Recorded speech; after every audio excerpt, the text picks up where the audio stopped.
Bueno, bienvenidos a esta edición de este podcast improvisado que estamos Bien haciendo improvisado. aquí. Esto fue de ahora para ahora. Estoy aquí con Joshua Cruz, el que me conoce es José Oslán. Nada, esto es un tema, vamos a hablar de un tema que siempre tocamos fuera de cámara. Siempre es algo que... Conversaciones largas. Siempre salimos hablando del tema y es como que, mano, vamos a documentar esto. Y se trata Nos hemos tardado mucho. No hemos tardado en hacerlo, sí, es verdad. Sí, lo hemos hablado mucho y nunca pasa, pero ya por fin estamos aquí. Lo que quiero es documentar el linaje, por decirlo así, de, no quiero decir del karate, porque el karate es bien amplio en Puerto Rico. Es como nuestras experiencias deportivas. Exacto. Dentro del arte marcial. Exacto. Específicamente me gustaría saber, desde tu punto de vista, que tú estuviste obviamente en otro ambiente por más tiempo y otro ambiente distinto al mío, ¿cómo comienza lo que le llamamos por karate en Puerto Rico?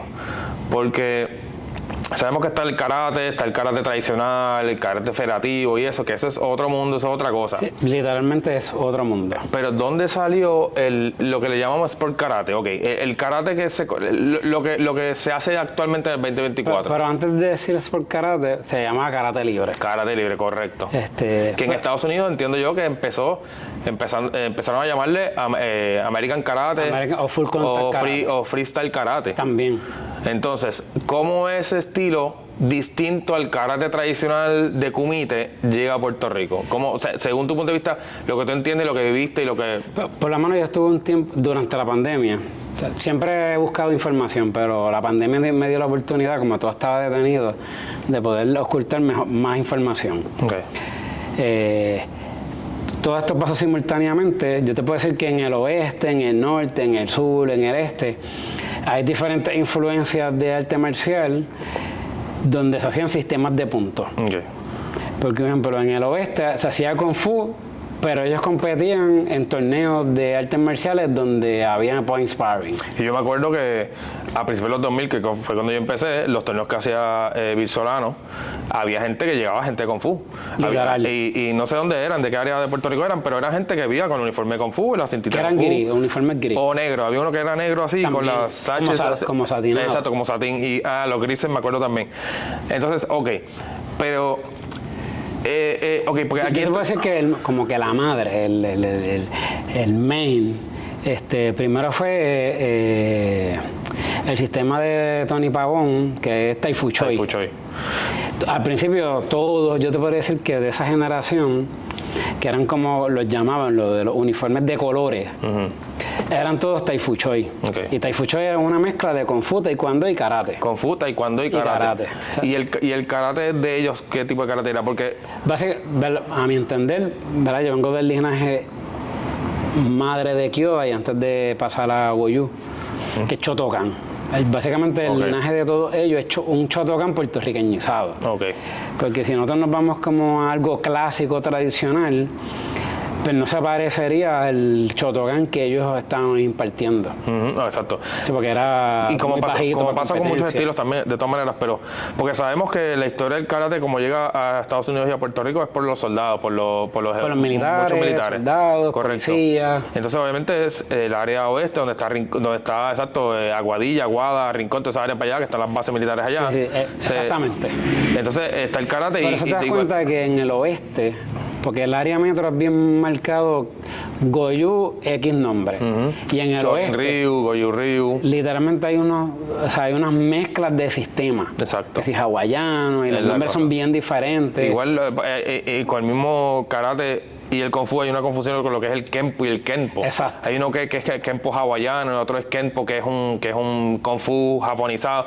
Una cosa bien rara. Incluso, ¿verdad? Pero es rara para nosotros. Exacto. ¿Verdad? Que venimos de algo más deportivo.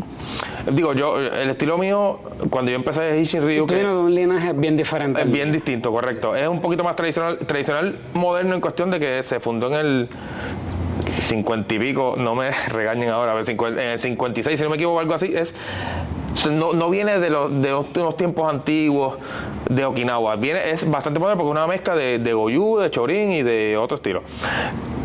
La cosa es, llega a Puerto Rico todas esas artes marciales con los militares, lo que es el karate, lo que es el Kung Fu, las mezclas, lo que aprendieron mezclas, lo que sea. Toda esa gente obviamente viene con un karate tradicional. ¿verdad?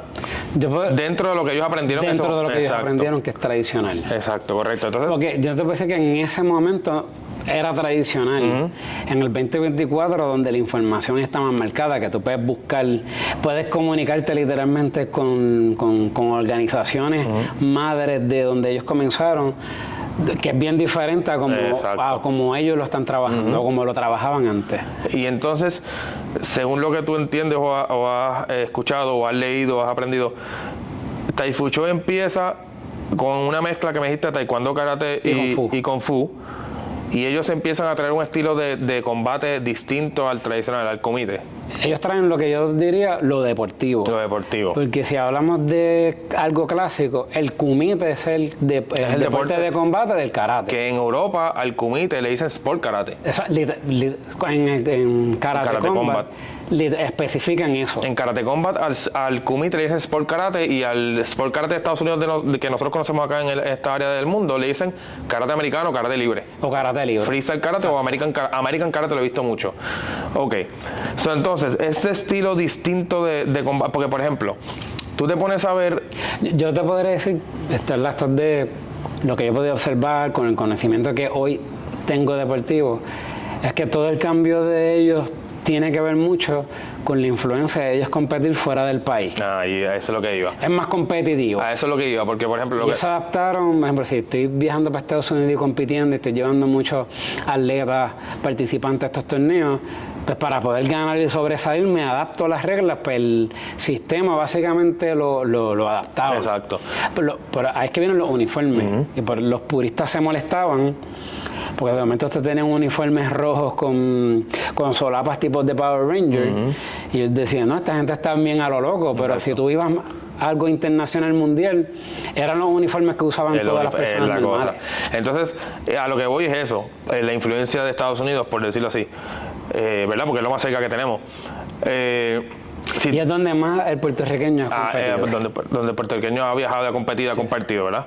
Entonces, te lo digo porque, por ejemplo, te pones a ver el karate que hacía, ponle Chuck Norris en los 70, que no era un kumite, era un karate. No era kumite. No, porque ya estaba entrando la mezcla de lo que era el kickboxing, que fue la mezcla del boxeo con el karate. Exacto. Entonces le llamaban full contact karate. Full contact karate. Entonces, si tú miras para atrás, tiene una base en kumite. Entonces tú ves por ejemplo, a Michael J. White, que es el actor. I know. Tú ves los videos de él peleando en los 80, igual de Billy Blanks, el de Taebo, y peleaban similar para lo que vamos. Un estilo de karate un poquito más... tú ves una mezcla, tú ves más libertad, no es el kumite trancado, cuadrado de karate como tal, es más libre, literalmente. Puedes comenzar a ver, ¿vale? Para lo que hacen arte marcial karate clásico, el huracán se tira de una manera. El backfist, para los que lo conocen de otra manera. Y el backfist, ¿verdad? Diferenciándolo, aunque en nombre significa lo mismo, pero en deporte la técnica es distinta también. Era bien, o sea, el desplazamiento era bien diferente. Exactamente. O sea, tú ves el huracán influenciado por el kumite, pero ves el backfist influenciado a un estilo de combate más full modificado a otro estilo de pelea, a otras reglas. Hace poco yo estaba viendo, yo creo que tú también fuiste que me enviaste este video, que hay influencia del sabaté. La manera en que tiraban el backfist es bien parecido al point fighting, o sea, al blitz del point fighting. Es la cosa, sí, que eso tiene una... Y yo no había visto en ningún lado... Por la esgrima, era reemplazando la esgrima con las manos. Pero no había visto en ningún lado la manera de la entrada del backfist versus la entrada del kumite del huracán. Porque o sea, el cuerpo está inclinado bien diferente. Y el huracán es derecho, es como que ¡pah! Y estos son videos y dibujos de hace más de 100 años. Sí, eso es correcto. Y la inclinación... Ya estaba. Porque ellos lo sacan del fencing, de la esgrima. Y la esgrima tú tienes que hacer un launch hacia el frente. A diferencia del kumite, que todo es derecho, todo es... Tú sabes. Para mí el kumite fue el inicio del sistema de puntos. Exacto. Como que porque hubo un momento dado con el 1970... que es donde empezaron a hacer los equipos de funk, que fue John Rick que los comenzó a hacer. Allá el full contact karate básicamente era todo. Kung Fu era full contact karate. Todo, le llamaban karate todo. Todo. Y para mercadearlo y para vender los todo, dojos era karate. Aunque tú fueras taekwondo, Kung Fu, lo que fuera, era karate. Yo pienso que de ahí empieza una confusión de qué tipo de ataques es. ¿Qué ataque le adjudicamos a este deporte o a este sistema? Entonces... Pero volviendo a Puerto Rico. Que es lo que queremos hablar. Me dices que entonces ellos empiezan a hacer esa fusión y empiezan a tener un estilo distinto de combate. Sí. Ok. Pero para ese tiempo todavía había atletas que peleaban de frente. Tai Fu Choi, no podría decir como asegurado, pero tengo conocimiento de que fueron el primer club dojo que se paraban de lado a competir. Okay. Que ya eso era bien diferente. En vez de 45 de frente, ya estaban de lado completamente. A la postura de lo que es el comité, ya estaban completamente de lado y poniendo todo el peso en un solo pie para utilizar solamente la pierna. Eso era bien distintivo de lo que era el karate comité federativo. Y entonces tú se podría decir, asumir que ellos lo vieron pues aprendido de los viajes internacionales. De los viajes que yo pienso que cada vez que viajaban adquirían algo. Conocimiento contra los rivales que ellos peleaban y lo traían a la mesa. Y en ese momento que tú sepas, ellos estaban dominando las peleas o estaban a la par. No, Tai Fu Choi dominó. Por eso es que ellos se hicieron popular. Ellos dominaron, iban a los torneos y su sistema de combate dominaba cualquier diferencia que hubiese en el sistema de puntos, ¿verdad? Exacto. Estamos hablando del sistema de puntos. Punto puro. En el 90 es que comienza el sistema Kyodai Ryu, que es un sistema que hoy se podría hacer clásico, el 2024, del 90 al 2024, tiene sus añitos. Pero en ese momento, que era un sistema libre, porque para ese tiempo era karate libre. Porque no se regía por el karate tradicional o clásico. Exacto. Eso de ahí donde ahí es que sale la diferencia. Eso es lo que quiero marcar, eso es lo que quiero enfatizar. La diferencia era uniforme, que no era blanco. Exacto. O sea, olvídate del color, es que no era blanco. No era no era de solapa. No era el gui blanco. Era tipo taekwondo, que era en V, ¿verdad? Porque taekwondo era los que utilizaban uniforme con cuello de V. Una vez ellos inician el Kyodai Ryu, toda esa gente de Tai Fu Choi hacen el cambio a Kyodai Ryu. Y otros sistemas tradicionales hacen el cambio a Kyodai Ryu. Entonces, el currículo. La gente de Kyodai salió de Tai Fu Choi y formaron Kyodai. Tengo entendido, yo no sé cómo es el nombre correcto de Primo. O sea, su nombre la persona que se llama. Exacto, pero decían Primo. Es Rubí Camacho y el que entiendo que es el head de Kyodai Ryu, que es Freddy Medina. Y estas personas ayudaron a desarrollar el sistema de Kyodai Ryu, pero como que la cabecilla era Freddy Medina. Rubí Camacho es estudiante de Tony Pavón, que fue el que mencionaste, de Tai Fu Choi. Entiendo que era de Tony Pavón, no estoy bien seguro de quién era su maestro principal.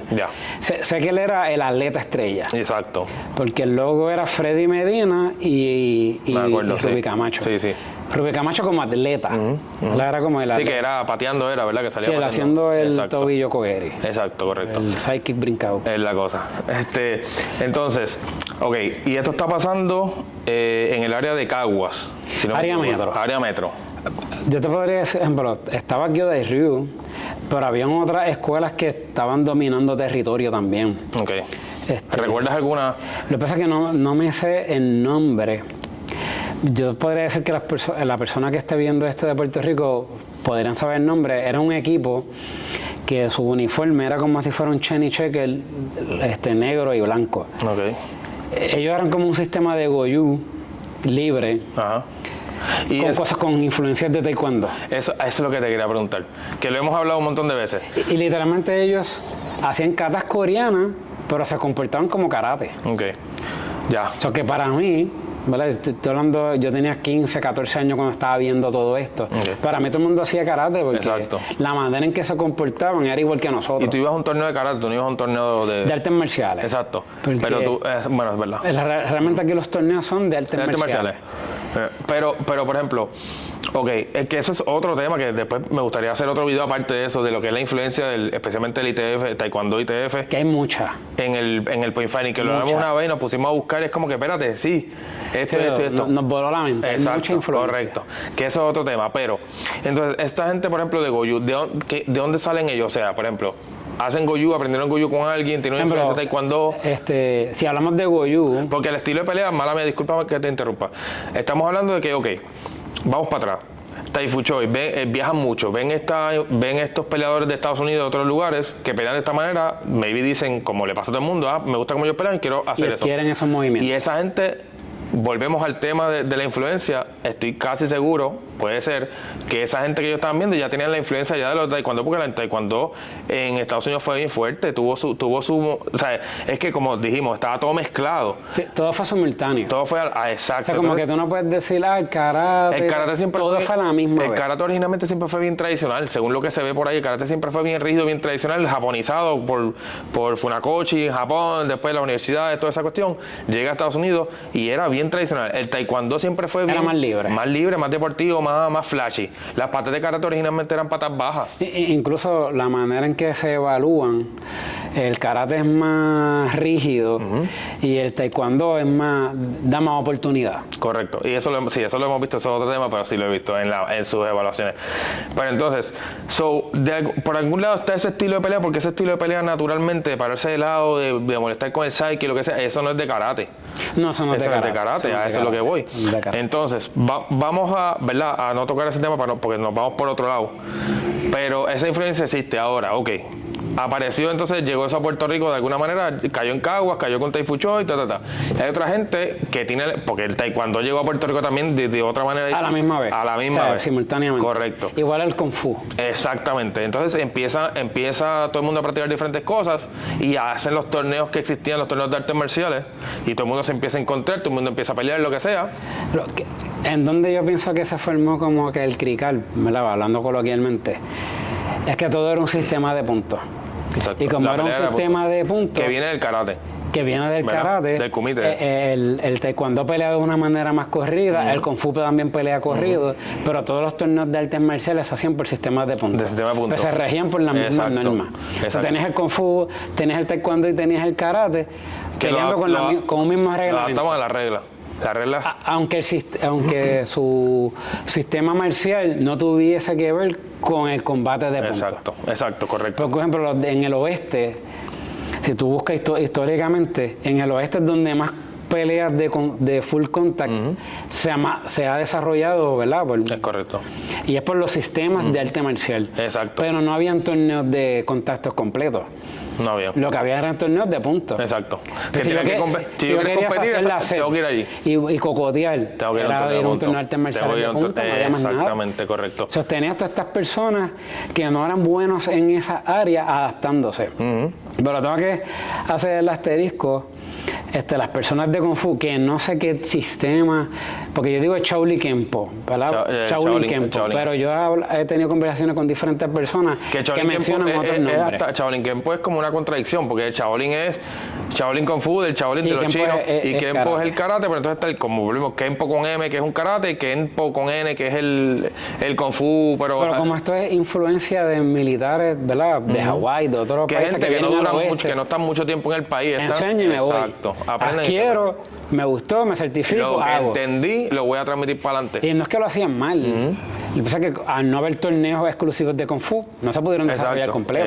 Porque los torneos eran de artes marciales, pero el main era karate. Exacto. Por alguna razón el nombre karate fue más pegajoso. Fue el que yo pienso que los promotores, para ese tiempo no había un tatami. Era un tape. Lo ponías, hacías tu ring y tenías el torneo. ¿Y qué más fácil administrar un torneo de puntos que un torneo de una pelea corrida? Claro, definitivo. Se te va más rápido. O sea, en cuestión de administrarlo, menos riesgo. Se iban por lo seguro. Exacto. Sistema de puntos. Tienes razón. La generación que hacía Kung Fu, que la gran mayoría era del oeste, le hacían un buen pool de nivel de combate a la área metro. porque ellos no sobresalieron por encima de la área metro, porque obviamente se hacían Kung Fu, su manera de entrenar no era un sistema de puntos, era corrido. Es la cosa. Pero sin embargo, en las katas estaban a otro nivel, haciendo formas, especialmente, ¿sabes? Lucían bien, porque pues, obviamente... Lucían más limpios. Exacto, y es otro estilo distinto también de forma y de katas, pero llamaba la atención. Pero entonces, ok, estamos en Caguas, Tai Fu Choi. Se junta, me dijiste, esta persona llamada con apodo de Primo. AK Primo, realmente no me sé su nombre de pila. Exacto. Disculpen, señor Primo, por verdad. Primo, Freddy Medina, tenemos entendido. Freddy Medina. Yo te puedo decir Freddy Medina como el administrador principal. ¿De dónde salió Freddy? ¿De Tai Fu Choi? De Tai Fu Choi. ¿Y Primo también? Y Primo también. Okay. ¿Y Ruby entonces? Pues, era un atleta. Exacto. Era el atleta estrella de ella. Es la cosa. Y Ruby, ok. Estas tres personas de Tai Fu Choi se juntan. ¿Sabes el motivo por el cual dicen vamos a juntarnos a hacer un estilo distinto? No. Ok. Yo sé que en el 90 es que ellos fundan Kyodai Ryu. Kyodai, exacto. Entonces se funda... Y te podría decir que casi 1% bien grande del arte marcial era Kyodai Ryu. Okay. Sí, que ellos conquistaron muchos pueblos del país. ¿Y qué tenían distinto a los demás? Bueno, que estaban contemporáneos a lo que mundialmente estaba sucediendo. Estaban al día. Por ejemplo, ahora mismo Kung Fu podría decirte que ellos tenían sus katas, no eran libres, pero eran diferentes a los rígidos. Kyodai Ryu tenía unas katas libres que no tenía nadie. Cuando se unían al field de la competencia, esas katas libres le daban competencia y dominaban los podios. Para definir kata libre, está la kata tradicional, que es una kata que viene con un linaje, clásico, con una clásico, con un linaje que viene del que supone que no puede haber ningún tipo de cambio porque viene de tradición en tradición. Y una kata libre es una kata que te la inventaste tú. Inventada por el sistema, por la persona. Por el entrenador. Por el entrenador, correcto. Que vamos a ver por el sensei, como le dicen. Exacto, por el sensei. Entonces, ellos vienen innovando. Para empezar, están al día con lo que está pasando en el mundo. Vamos a decir, Estados Unidos de lado, en un solo pie, catas libres. Empiezas a innovar con la pelea y con la forma. Eso ya obviamente les da una ventaja porque la gente pues tiene un estilo de pelea que por no querer salirse, ¿verdad?, de lo que es la tradición, lo clásico. Se veían más atléticos. O sea, si tú te parabas en las gradas y mirabas el piso, tú veías a estas personas con el uniforme de color mucho más atléticos que el que tenía un uniforme blanco. ¿A qué se debe el atletismo?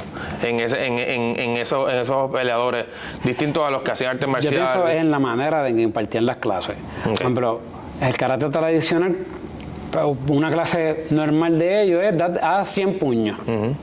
Repetición. Y la clase en ese momento era más aeróbico. Tenías música, no literalmente. O sea, en ese tiempo las clases tenían música. Una clase tradicional no tenía música. Había movimientos aeróbicos. Porque para esa época el ejercicio fitness era el aeróbico. El aeróbico, correcto. Tenías el aeróbico, que eso no lo tenía el arte marcial tradicional porque para ellos no era necesario. Pero ya esto era algo más comercial. Ya tenías que la manera de tú practicar o entrenar o ponerte en forma era mucho más dinámico. Correcto. Atraía a otras personas. Yo prefiero hacer este tipo de destreza versus que sin música y tengo que tirar 200 puños para mejorar una destreza. Es posible, sí, tiene razón, tiene sentido.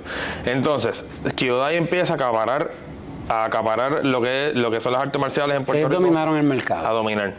Entonces, ellos, el estilo de ellos obviamente se veía la diferencia de los más tradicionales, ¿verdad?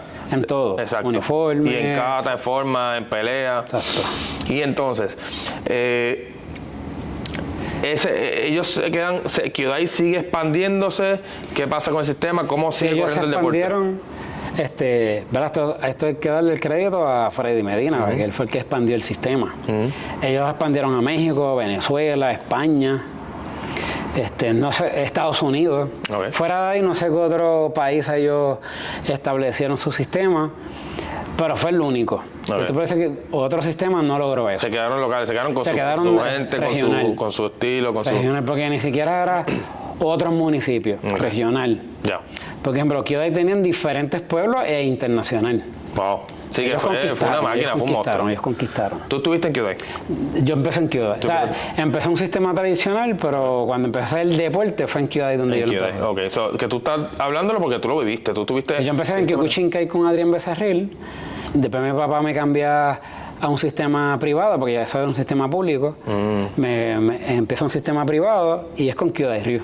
Que Kyokushinkai es otro tipo de karate distinto a lo que es la pelea de puntos es distinto. La pelea se daba en los muslos, era bien diferente. La pelea de ellos es era más corrida. Puños al cuerpo, patadas al cuerpo, piernas y cara, pelea corrida. Pero entonces aquí es que vienen las mezclas, porque era Kyokushinkai, pero la persona que me estaba entrenando para las competencias no me enseñaba a patear los muslos. Literalmente era un sistema de puntos con la pierna solamente arriba. O sea, cuando yo hago el cambio a Kyodai Ryu, ya yo tenía movimientos de ese sistema. Ok. Nativo. Así que tu base no fue el Kyokushin regular. Okay. Era una mezcla. Ya. Sí, llegué a ir a torneos de Kyokushin. Okay. Pero fue bien poco. Yo solamente tuve 2 años. Okay. Y mi papá me cambia a Kyodai. Ok. Y entonces, la historia que me estás contando es en parte porque estuviste ahí. Sí, de esta manera. Yo empecé con ella a los 14 años. ¿En qué año fue esto? 1998. 98. Sí. Ok. Así que ya tú estabas... 1900. 1900. Wow, van un par de añitos. Entonces, Kyodai empieza a expandirse, empieza a irse internacional. Pero ellos empezaron en el 90. En el 90. Ya cuando yo entré en el 98, ya habían conquistado todo. Exacto. Ya, wow. O sea, cuando nosotros íbamos a cualquier torneo local, eran 2 o 3 escuelas normales de karate. Ajá. Y todos esos clubes eran de Kyodai. Oh, exacto. O sea, que competíamos entre nosotros mismos. Exacto. O sea, que no éramos del mismo club, como que había rivalidades. Claro. Pero era el mismo sistema. Exacto. Y entonces, el deporte, ¿dónde estaba el deporte en ese momento? El deporte, no hemos tocado el nombre de Point Fighting. Vamos a hablar, que todavía falta. Exacto. Estamos por parte. Por eso es que digo. Estamos hablando, el sport karate o el karate libre, el karate moderno, el karate americano, el karate... En Puerto Rico se conocía esto, karate libre. Karate libre. O sea, no tenía otro apodo, karate libre. El karate libre. ¿Dónde estaba el karate libre en ese momento? Bueno, estaba en su top. Ok. El karate libre termina, porque hay que decirlo así, termina en el 99. ¿Qué pasó en el 99? Haciéndote ver el recap, del 90 al 99 estaba el arte marcial municipal. Okay. Y cuando digo el arte marcial municipal, era que el gobierno tenía sensei dando karate en residenciales públicos, en lugares de escasos recursos. Similar al boxeo. Había karate en todas partes, gratuito. Aparte de los dojos privados. Kyodai era un dojo privado. Okay. Y con todo eso ellos conquistaron teniendo estos sistemas acaparando ¿verdad? Casi todo el país. ¿Y el karate municipal era tradicional clásico? Era tradicional, era tradicional. Ahí no había karate libre. ¿Esto era de qué año a qué año? Del 90 al 99. 9 años, ok. Podría ser que existió más, pero ¿verdad? Yo estoy contando desde que existe Kyodai. Ok. En el 97 es que viene la ley de la Comisión de Seguridad, donde todos los dojos tienen que regularse. Esta fue la primera vez donde la comisión entró a preguntar qué era esto que están haciendo. En el 99 entra los tatami. Los mats. Todo esto pasa simultáneo. Ajá. En el 99 todos estos dojos. Los mats para los dojos. Los mats para los dojos. Okay. Porque en los 2000 todavía había gente tirando torneos sin mats. Antes de eso, esto no... Posiblemente una persona que tenía dinero los tenía, pero no era una obligación. En el 99 el Estado entra y dice, si existe una academia de artes marciales, tiene que haber tatami. Si no, nos vamos a meter. Hubo varios años que se tardaron en la gente adquirir estos tatami. Posiblemente tú dices en el 2000 no había, pero estaba en ese proceso porque el Estado estaba metiendo el dedo en la llaga. Estamos hablando de recreación y deporte. Sí, recreación y deporte. Pero en el 99 específicamente, todos estos sensei que estaban en Kyodai deciden separarse. Pero se separan todos en manada, ¿sabes? Es donde yo digo que se marca el fin del karate libre y nace el sport karate. Porque si tú te pones a buscar esto en edad, todas estas personas que se salen son cinturones negros que muchos no tenían todavía dojo, pero tenían 19 y 20 años. Ya. Claro. Tienen una mentalidad de deporte diferente al que lleva 10, 15 años haciendo el arte marcial, que yo en su mente es un arte marcial clásico. Esto ya vienen, es libre. Okay. Pero esto no solamente pasa en Puerto Rico, ya esto es a nivel Estados Unidos, Centroamérica, Suramérica. Ya todo el mundo estaba teniendo esta confrontación con los sistemas tradicionales. Okay. Y estaban diciendo, pues yo soy cinturón negro, me voy a ir a formar mi propio equipo. Querían hacer lo suyo. De ahí, en el 2000, se empieza a poner el nombre de Sport Karate, para diferenciarse del karate libre. Ya. No era como que un nombre que una federación, el Estado, dijo, así se van a llamar, pero así esa generación empezó a autollamarse. Okay. Yo hago lo que yo hago es karate deportivo, no karate libre. Ajá. ¿Por qué? Porque el main era la competencia. ¿Y el karate libre, cómo diferencian el karate libre de sport karate? Básicamente por este sistema no se dejaba regir si era Goju, pues como el Goju administraba su arte. Esto se administraban basado en las competencias que ellos iban. Lleva tantas competencias al año, pues si en esta competencia se peleaban de esta manera, sigo haciendo mis katas que me enseñaron o donde llegó mi educación. Porque aquí esto es una opinión, ¿verdad?, personal basado en la información que yo he recopilado. Muchas de esas personas que se salieron a esa edad siendo cinturón negro eran atletas, pero no habían terminado su formación marcial. Ellos crearon lo que ellos entendían que era un sistema marcial. De ahí, hablando de Puerto Rico, de ahí viene Fast Guy, de ahí viene Newstar, de ahí viene Ryochi. Que ellos decidieron, con la información que ellos obtuvieron, crear su propio sistema. Entonces, te podría decir que el único que yo te puedo decir que es libre total es el sistema de Fast Guy. Sí. Porque, por ejemplo, Ryochi, su base era Goju, aunque ellos realmente, para mí, no hacían Goju clásico, sigue siendo un Goju puertorriqueñizado. Para mí, Fast Guy fue la persona que tuvo el primer gimnasio que desde la A hasta la Z era completamente de su autoría, libre, puertorriqueño. Entonces, mencionaste Fast Guy, mencionaste Newstar, mencionaste Ryochi. ¿De dónde salen? ¿Quiénes son ellos? ¿De dónde salen? Para que no... Ellos básicamente todos salieron de Kyodai Ryu. Ellos eran atletas, sensei, y ellos tenían sus dojos bajo Kyodai. Ya tienen sus academias. Sí, ya tienen sus academias. Tienen sus academias. Que por eso es que hoy son un sistema propio. Los que eran atletas que no tenían dojo, si se salían, ellos emigraban a otro sistema y ya. Entonces ellos se desligan del nombre de Kyodai. Tai Fu Choi me dijiste, volvemos atrás. Tai Fu Choi me dijiste que es karate, Kung Fu y Taekwondo. El karate, ¿sabemos qué karate es o no? Shotokan. La base de Kyodai sería Shotokan.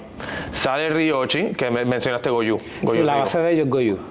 ¿Y es Goju por quién? Por Carlos París. Carlos París. Esta es si salimos de lo que es lo deportivo y entramos a lo clásico, a quien le dan la autoría para poder llamarse Goju clásico puertorriqueño es a Carlos París. ¿Carlos París estaba también con Kyodai? No, este es tradicional Goju puro. Él viene de Urban, que él fue el que trajo el Goju USA Goju. Carlos París, Goju, Puerto Rico tradicional. Exacto. Ryochi, ¿cómo se asocia con él? O sea, ¿cómo salen de Kyodai? Albert Hernández, que era de Kyodai. Era de Kyodai. Parte de sus educaciones fue con Goju. Además que él hacía Shotokan con Kyodai, también él estudió Goju. Entonces Albert era parte de Kyodai, que hacía Kyodai Shotokan acá y también practicaba Goju o hizo Goju en algún momento. Sí, él hizo Goju y se hizo cinturón negro, y cuando él decide retirarse del sistema Kyodai, como ya tenía un background de otro sistema marcial, para no tener que, es como quien dice, tener alguna... tener que buscar información con algo de Shotokan, decide desligarse completo. Y se va por lo que ya tiene, por lo que ya sabe. por otro tipo de arte marcial que ya domina. Ok, exacto. Entonces le pone el nombre de Ryoshi. De Ryoshi. Lo hizo él solo, lo hizo con Carlos París, lo hizo con... No, todavía Carlos París no está... O sea, Carlos París fue la persona que lo hizo cinturón negra en Goju. Ok. Pero no tiene que ver con Ryoshi. Ryoshi es de su autoría. Ya. Su atleta, o sea, de Albert. Su atleta viene siendo Ramón. Ramón, ok. Lo mismo que Ramón también estaba en Kyodai. Sí. Y tú también estabas en Kyodai. Sí. Que tú eras estudiante. Yo era estudiante de Ramón. De Ramón, exacto. Cuando yo salgo de Adrián Becerril, que mi papá decide cambiarme de club, me cambié a Kyodai Ryu, que quien administraba ese gimnasio era Ramón. Ok, que en ese momento era Kyodai. Era Kyodai. Exacto. Y entonces se forma Ryoshi. En el 2000 se forma Ryoshi. En el 2000. Sí, en el 99 yo digo que es la ruptura del karate libre. Yo la tengo, ¿verdad? En mi cronología deportiva, yo la tengo el nombre de la ruptura del karate libre. Ya. Y entonces, porque literalmente después del 2000 es que se forman todos estos gimnasios que le hacen rivalidad al sistema Kyodai. Exacto. A nivel. Porque es que vienen de Kyodai. Tienen lo mismo. El currículo, esta es la parte donde quiero hacer el acento. Ellos hicieron el cambio. Todas estas personas hicieron el cambio con su nuevo sistema, pero la manera en que ellos administraban sus clases eran igual a las de Kyodai. Ellos tenían sus katas clásicas y tenían katas inventadas por ellos exactamente como las tenía Kyodai. Okay. La manera en que se evaluaba era exactamente como se evaluaba en Kyodai. Okay. Aunque ellos crean sus propios sistemas con su nuevo apellido, la base sigue siendo, o la manera en que ellos administran y evalúan sus clases, sigue siendo la fórmula de Kyodai. ¿Y esta fórmula de Kyodai es influenciada o viene de Tai Fu Choi o es aparte? No, yo pienso que esto es formación de Freddy Medina. Ok. Y entonces, un tipo que fue un administrador. Exacto. O sea, un comerciante. Y cuando estaba corriendo Kyodai, que estaba acaparando todo, Tai Fu Choi todavía estaba sólido, Al día de hoy Tai Fu Choi existe y yo pienso que es el primer sistema nativo puertorriqueño donde se le llama tradicional. Okay. Después de los 40 años, un sistema, un arte marcial se le llama tradicional. Exacto, correcto. No sé si hay otro, pero ahora mismo el longevo, competitivo. Que sigue sonando y sigue apareciendo por ahí. Que todavía hay muchas personas que gracias a ese sistema crecieron y hicieron lo suyo, es Tai Fu Choi. Tai Fu Choi. Y todavía ellos que siempre siguen vigentes como quiera. Están vigentes. Exacto, correcto. Competitivamente, no. Okay. Porque yo no he visto un equipo de Tai Fu Choi compitiendo con la actualidad generación. Okay. Pero creo que todavía Tony Pavón tiene una sociedad de cinturones negros donde ellos se reúnen para practicar Tai Fu Choi. Ok. Y entonces, por ejemplo, si uno ve que lo hemos visto por ahí, Team Camacho, o sea, ellos se pueden catalogar como Tai Fu Choi o es Team Camacho aparte. Ellos tienen su propio sistema marcial, que pienso que es más el sistema Kyodai. Que quizás no tenga el nombre de Kyodai, pero si tú le pides el currículo y miras el currículo desde cinturón blanca hasta cinturón negro, tiene que haber mucha tiene que haber un montón de cosas de Kyodai. Entonces, Kyodai empieza todo el mundo a coger para su lado. Se forma Ryoshi, que además mencionaste a Fast Guy también. New Star. New Star también. New Star, ese es Denny. Es Denny. Dennis. Viene de Kyodai. Denny Alvarado, que viene de Kyodai. Ok. Entonces siguen saliendo esas academias, esos estilos así. El deporte empieza a evolucionar, se queda igual, todo el mundo pelea igual, todo el mundo se parece. No, empiezan a evolucionar. Lo que pasa es que aquí es que empieza a ver quién es el mejor sistema. ¿Verdad? Empiezan las discordias entre ellos mismos. A ver quién es el mejor que produce peleadores o quién es el peleador intergaláctico del planeta. Universal. Seguimos. Hay sus diferencias, Yo te puedo decir que del 2007 como hasta el 2015 el sistema que empezó a dominar los torneos locales, yo te podría decir que era Ryoshi, pero no como sistema, sino atletas en específico. Te voy a hablar de mi experiencia. Yo empecé en el 2002. Empecé en Isshin-Ryu Karate con Javier Martínez, un estilo tradicional, se practicaba tradicional, enfocado más bien en lo que eran las técnicas de tuite, que son técnicas de agarre, lo que llaman el bunkai de las katas, la aplicación ¿verdad? Más allá de bloqueos y puños, era... Que era más tradicional, era más puro. Era más, exacto. Y entonces Javier Martínez, el maestro de nosotros, pues él, obviamente, él viajó a Okinawa, él ha escrito un montón de libros, él hizo un research bien extenso y profundo de lo que era el karate más allá de bloqueo y puño. Yo cuando empecé era eso, no era nada de combate, nada deportivo. Sí se hacían pero íbamos a los torneos de Vilsolano, pero no era, ¿verdad? Eso era un torneo bueno porque se llamaba mucha gente, pero realmente no era el enfoque como tal. Mi primer torneo fue uno de Magic, de Miguel Quiñones. Que Miguel Quiñones es otra persona también que tiene mucha influencia. Es mucha influencia. Pero entonces, hablando de lo que me estás mencionando, de que cuando empieza Ryochi entonces a dominar o a sobresalir, lo que yo recuerdo en mi experiencia, yo recuerdo haber visto... Que es 2007, como... Correcto. ¿Verdad? 2007, 2010, 2012. Exacto, es la cosa. Pues, como te mencioné, yo empecé en 2002 y yo empecé a competir, fue en el mismo 2002 o 2003, no recuerdo. La cosa es que cuando empiezo a ver lo que hay de competencia, recuerdo mucho los uniformes rojos de Kyodai, que era un uniforme... No me acuerdo si tenían manga o no tenían manga, pero era un uniforme rojo. Me acuerdo que Kyodai tenía un uniforme rojo, estaban ustedes que tenía Ryochi, que era amarillo con negro, o negro con amarillo. Y siempre sobresalían, habían varios peleadores, me acuerdo yo siempre peleaba con Canito, con Leury. Con Leury, con Aníbal. Yo no sé, yo llegué a pelear con Aníbal, yo sé que Miguel, el pana sí llegó a pelear con Aníbal. Pero obviamente estaba Albert con su máscara, estaba Ramón y estabas tú. Tú, cuando yo te conocí, yo creo que tú todavía eras Brown Punta Negra o algo así. Después subiste a Negra y siempre estabas dominando. Tanto tú, Ramón, Albert, eran pesos distintos, etcétera, whatever. Sí, éramos pesos diferentes. Pesos distintos. Pero eran ustedes tres, siempre eran ustedes tres. Por alguna razón, el recuerdo que yo tengo eran ustedes tres. Ustedes empiezan a dominar. También estaba, me acuerdo haber visto a Jovan competir, que Jovan también en su momento, el pateador, me encantaba verlo patear. Internacionalmente, ¿verdad? Quiero hacer el asterisco de las personas que más se habla como que del puertorriqueño, que las personas dicen, el peleador que más difícil puertorriqueño que se me hizo, siempre mencionan a Jovan. A Jovan Medina, que es el hijo de Freddy Medina de Kyodai. Exacto. Me acuerdo de haber visto también a Fast Guy pelear. Y entonces eran unos peleadores claves siempre que sobresalían.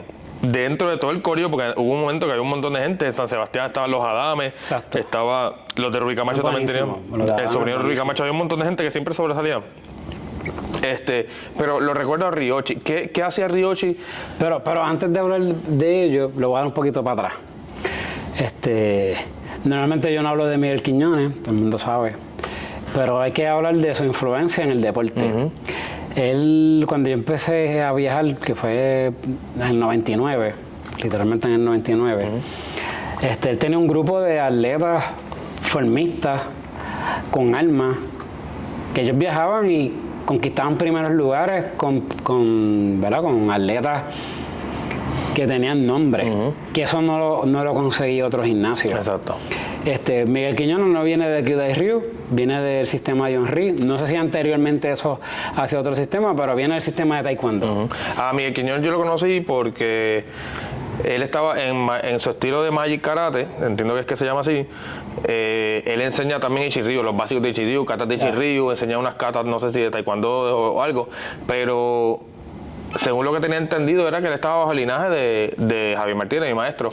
Por lo menos el área de karate. En lo que era el área de karate, de los rangos y se dedicó a exacto. Karate. Incluso yo conozco gente que no son del ambiente así como nosotros contemporáneos, que son mayores que nosotros, pero vieron a Miguel Quiñones hacer las catas con Kama. Yo llegué a verlo haciendo Kama en Orlando. Pero él tenía unos muchachos que eran unos gemelos. Los gemelos, Jorge y Juan. Esa gente tenía un nivel. Jorge y Juan, creo que uno de ellos está en Puerto Rico, si no me equivoco, uno está en Puerto Rico, creo que está haciendo yo pienso, ¿verdad? La vida a todo el mundo le cambia, tiene responsabilidades diferentes, pero sí. Juan y Jaime, no Jorge, Juan y Jaime.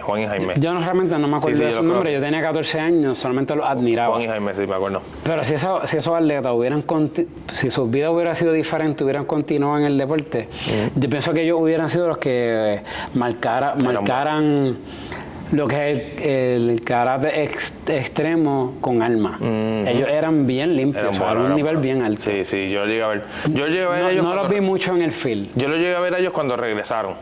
Porque tú los viste antes, yo los llegué ya después. Sí, yo ya los vi en su pick. Exacto, yo los vi ellos ya cuando regresaron, que ya eran militares, que habían vuelto a Puerto Rico y eso, y los vi competir de nuevo.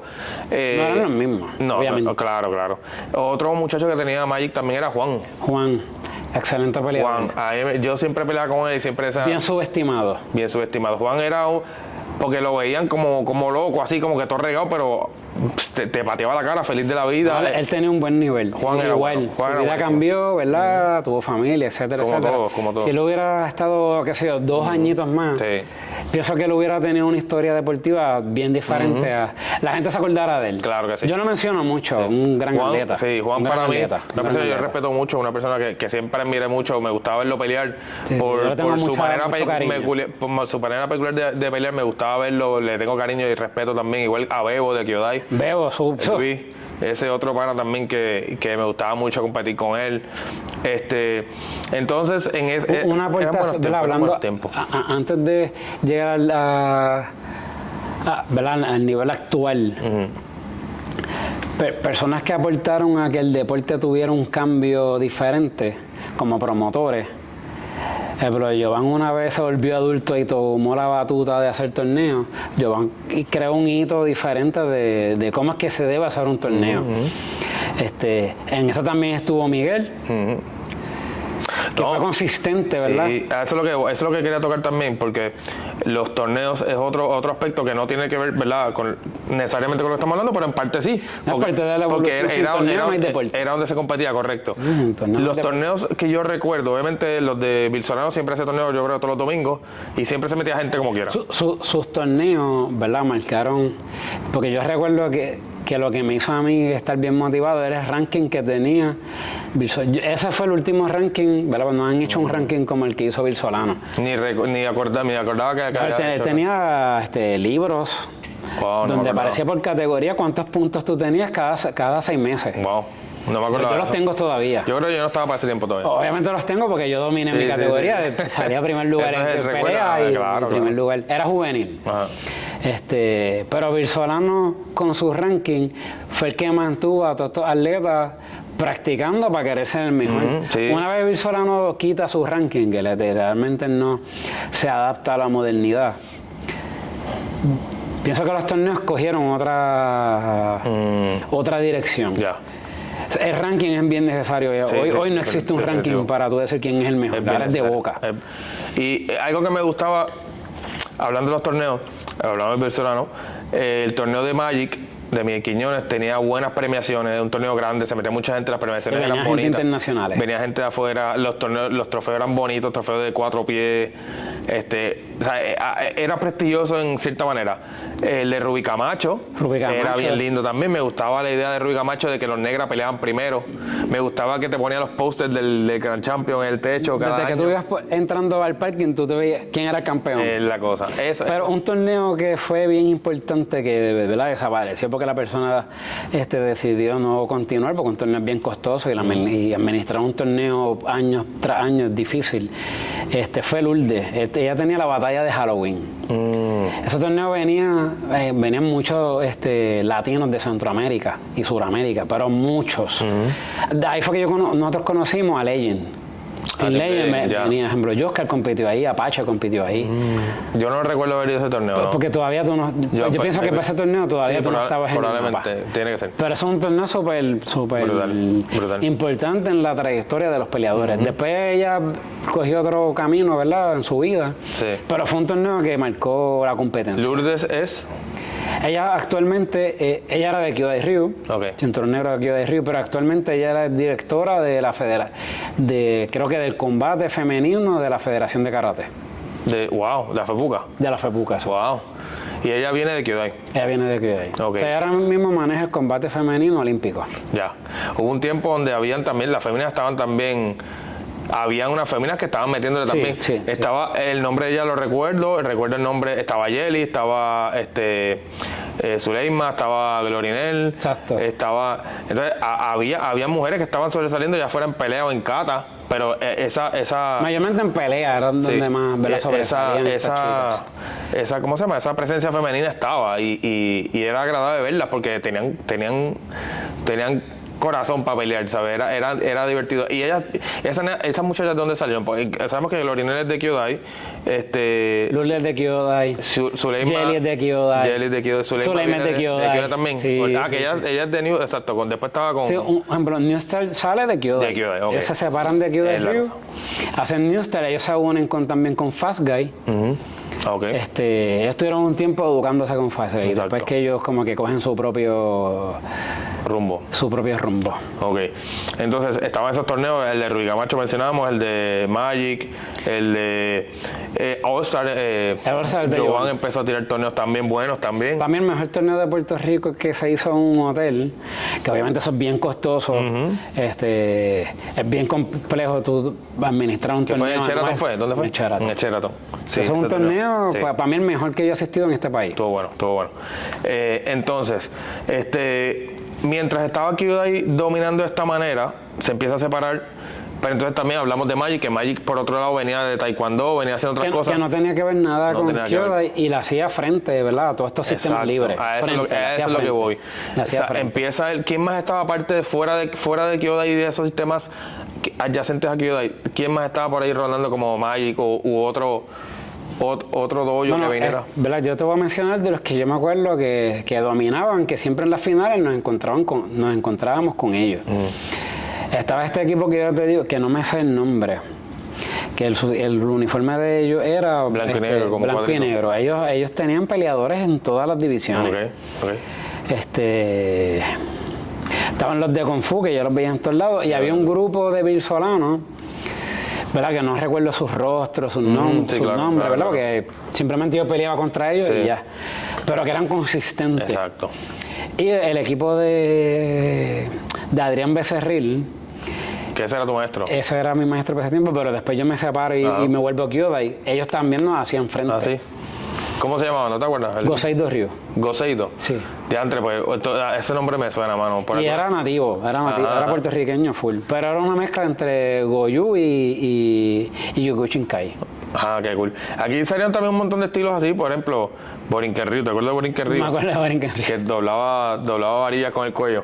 Esa gente no peleaba, ¿verdad? No. O por lo menos yo nunca no recuerdo haberlo visto. Contra alguien de ellos. Es que... o sea, que hacían formas, rompimiento y exhibición. Exacto. Lo que pasa es que cuando uno peleaba en esos torneos, siempre estaban los uniformes llamativos. Literal. Y estaban los uniformes blancos que todo el mundo se parecía. Tú no había diferencia. Tú tenías que ver el parche a ver quién era. ¿Entiendes? Y si te interesaba mirar el parche, porque tú simplemente peleabas con ellos. Es la cosa. Pero tú lo veías por esto y dices, ¿quién rayos era? Nosotros empezamos así. Nosotros cuando empezamos a competir éramos uniforme blanco con el de Shinryu.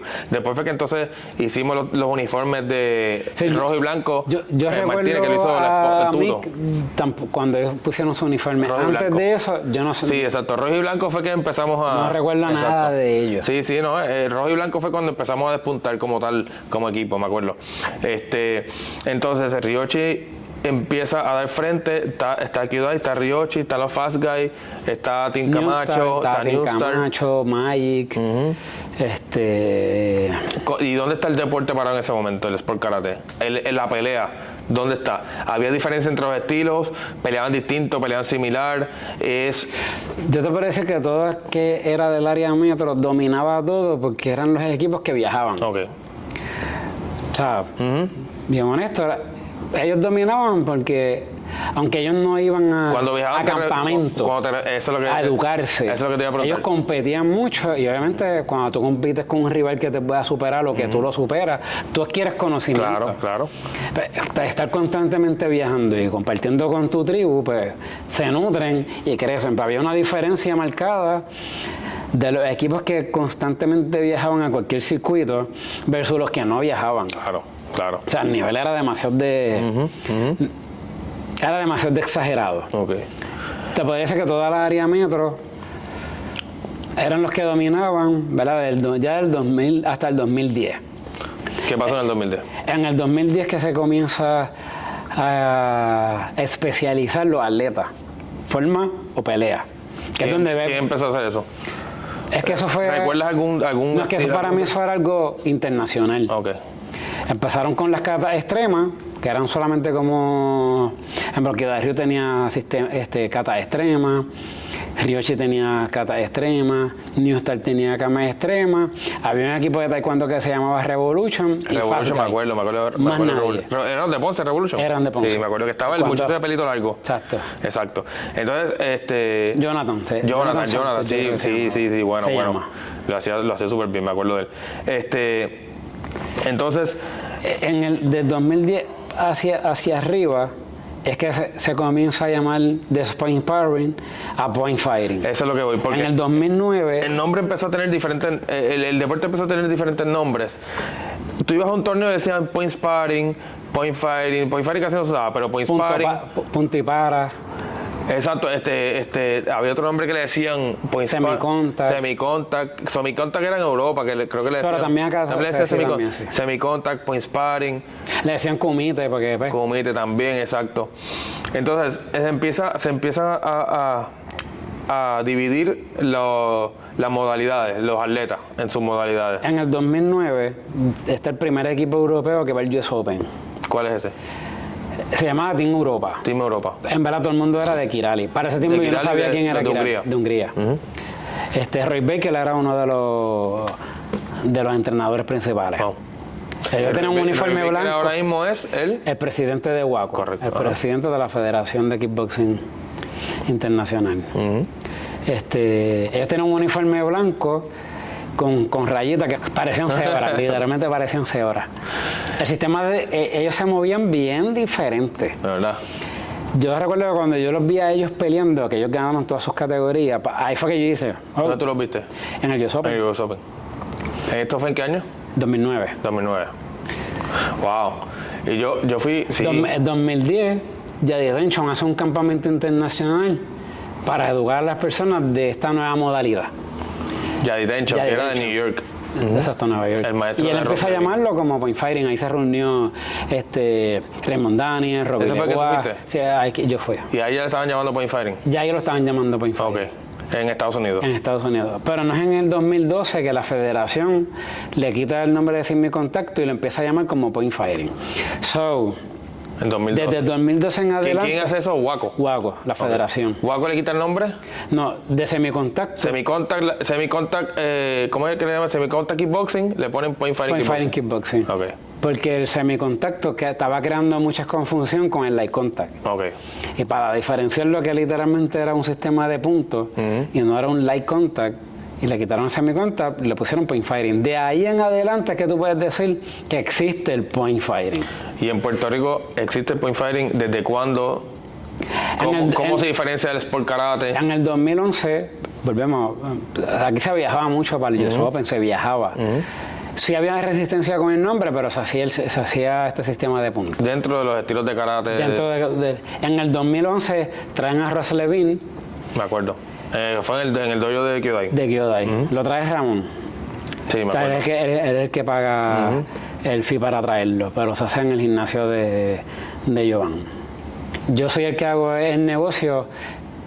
Él tenía un precio y yo conversando con él lo bajé a un precio, entonces Ramón hace el pago. Okay.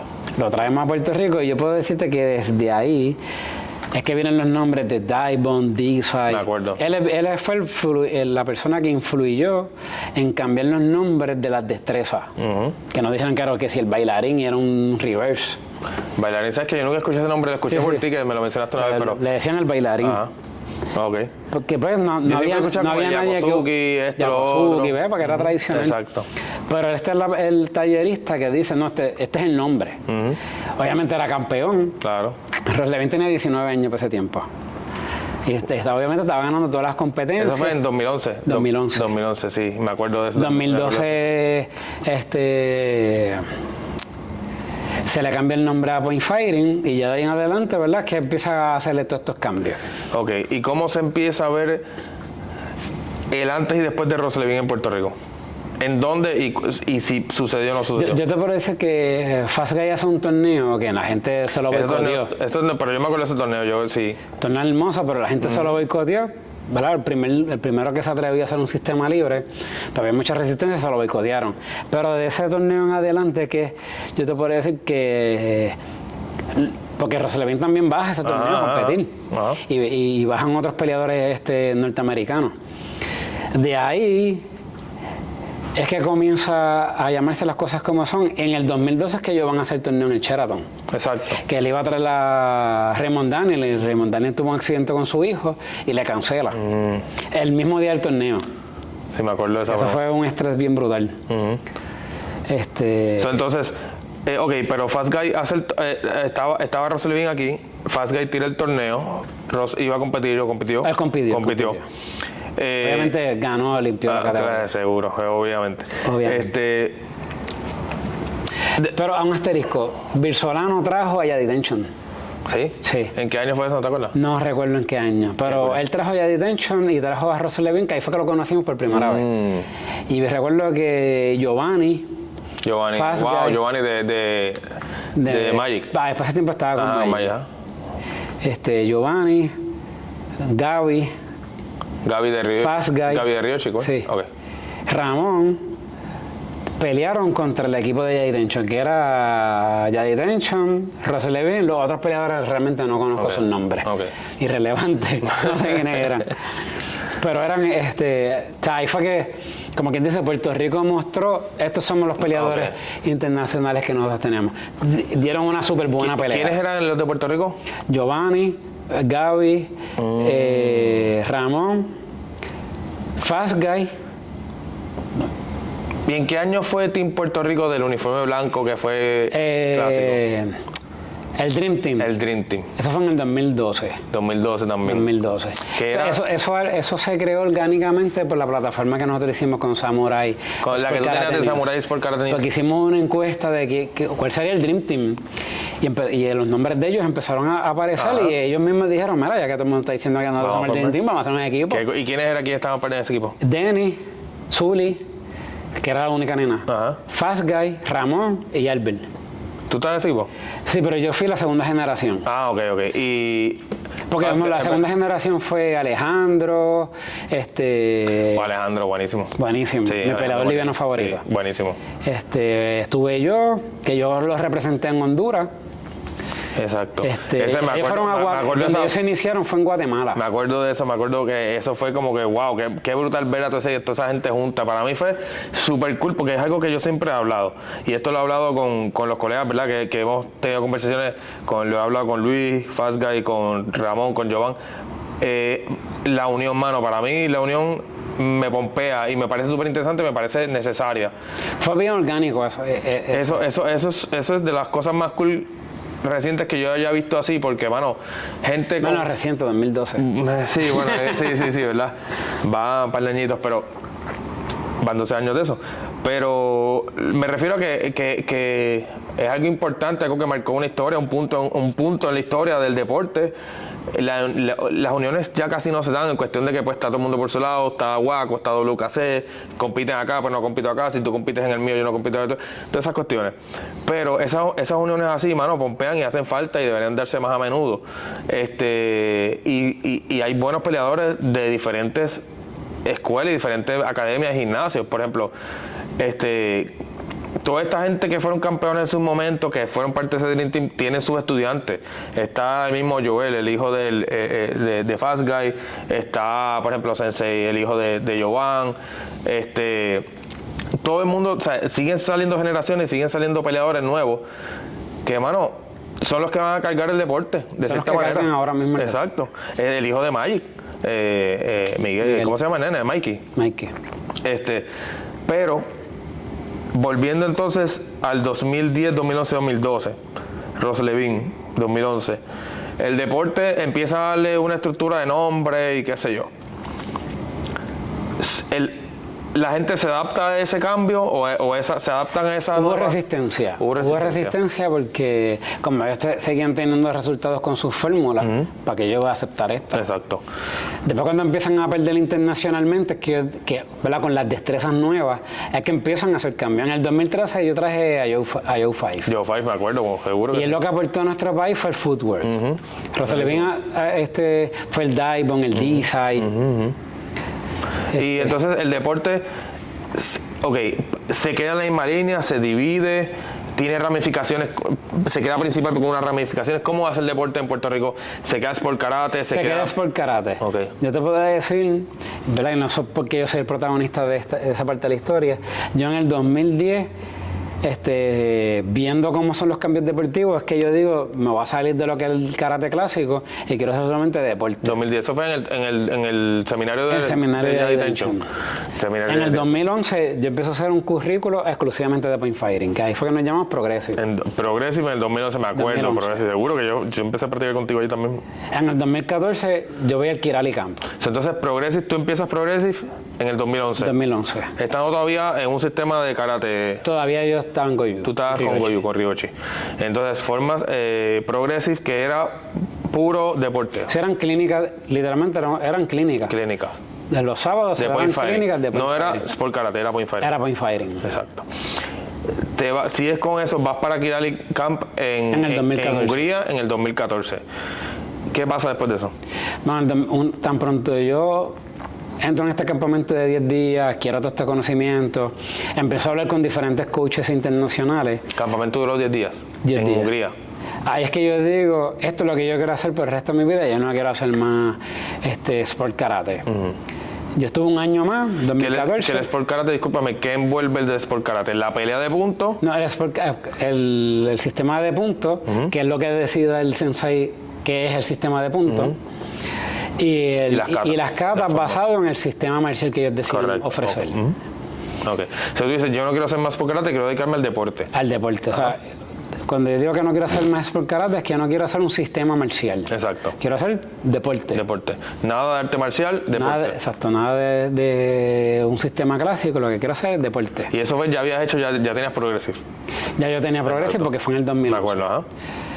Pero no tenía una base para poder hacer un cambio. Ok. En el 2014 es que yo digo, esto es lo que a mí me gusta, esto es lo que me interesa, esto es lo que quiero hacer toda mi vida. En el 2015 yo conozco coach y promotor de torneos de kickboxing, que es Zoran, que es de Croacia. Y esta es la persona con la cual él me evalúa para yo hacer la transición para Waco. Y también compito en Croacia. Ok. En el 2015. En el 2015, exacto. Fuiste entonces en el 2000... ¿A qué año fue que fuiste a Hungría? 14. 2014 fuiste a Hungría, 2015 en febrero del 2015 yo estaba en Croacia compitiendo. Exacto. Tú volviste a Europa de nuevo. Pum, rápido. Ahí hice a que te evaluaran y a competir. Y a competir. Ok. Ahí llegué a tercer lugar en mi división de los 63 kilos y llegamos en tercer lugar en equipo. Ok. Que puedo decir que soy el primer puertorriqueño en la plataforma WAGO en entrar al podio. En el verano del 2015 es que yo decido separarme y iniciar entonces mi propia trayectoria y empiezo como Progressive Martial Arts. Ok. Exacto, que te desligaste de lo que era artes marciales, karate, ryochi, kyudai, sport karate, todo Exacto, eso. todo ese currículo. Ok. Y adopté lo que aprendí en el Kirali Camp. Exacto. Entonces estamos en 2015, está con Progressive, haciendo point fighting. Haciendo point fighting. ¿Quién más está haciendo point fighting? Más nadie. Ok, no, estaban haciendo sport karate. Estaban haciendo sport pelea karate. de punto, pero no era point fighting puro. Yo cuando digo point fighting es a 2 rounds de 2 minutos. 2 rounds de 2 minutos. No 1 minuto y medio, el primero que llega a 7. Como las reglas de Puerto Rico que estaban haciendo los son torneos. Dos cosas bien diferentes. Ok. En Puerto Rico se estaba peleando, ¿a qué dijiste? A round de 1 minuto y medio. El primero que ya hiciera 7 puntos. O a 7 puntos. En un ring, las dimensiones. 5x5. Más pequeñas. Sí. Entonces, obviamente, lo que es las dimensiones del ring o del tatami, la duración de la pelea o de los rounds, cambia el estilo de pelea, cambia todo. Total. Cambia todo. El tatami es un 7x7, a 2 rounds de 2 minutos, torneo continental e internacionales, 3 rounds. Exacto. Okay. Una diferencia total de combate. Y entonces, ¿por qué no había más nadie haciendo point fighting en Puerto Rico? Yo pienso que es por desconocimiento y resistencia. Okay. Porque talento... ¿Pero por qué va a haber resistencia? Por ejemplo, si estamos haciendo este deporte que envuelve este tipo de pelea, que en otros lados lo conocen así, pero nosotros lo hacemos así, lo llamamos así, whatever, ¿por qué? Ok, mi teoría, mala mía que te interrumpa. Mi teoría puede ser porque estoy atado a mi arte es lo que me da, es como yo me mercadeo, porque obviamente sabemos que el karate, tú pones karate y la gente va a ir automáticamente a dejar su nene, tal. Ok, es un negocio, perfecto, fine, chévere. Pero ¿por qué? Ok. Es difícil hacer la separación de arte y deporte, teniendo un dojo de karate. Bueno, yo digo que para ellos no, porque si yo soy un promotor de torneo, más tengo mi sistema, yo voy a suplir mi torneo con lo que yo enseño. O sea, yo no voy a exponer a los atletas a hacer combates donde requiere rendimiento. Cuando yo no lo hago en mi torneo. Cuando yo no estoy trabajando rendimiento. Ya, ok. Entonces. Y también una cosa es que yo era el único que estaba hablando este tema. O sea, no habían otras personas diciendo, yo voy a hacer este cambio como ahora. Y tú lo estabas hablando. Tú estabas hablando al aire, a la pared, estabas hablando con otra persona. Yo hablo. ¿A tú el que quieres escuchar?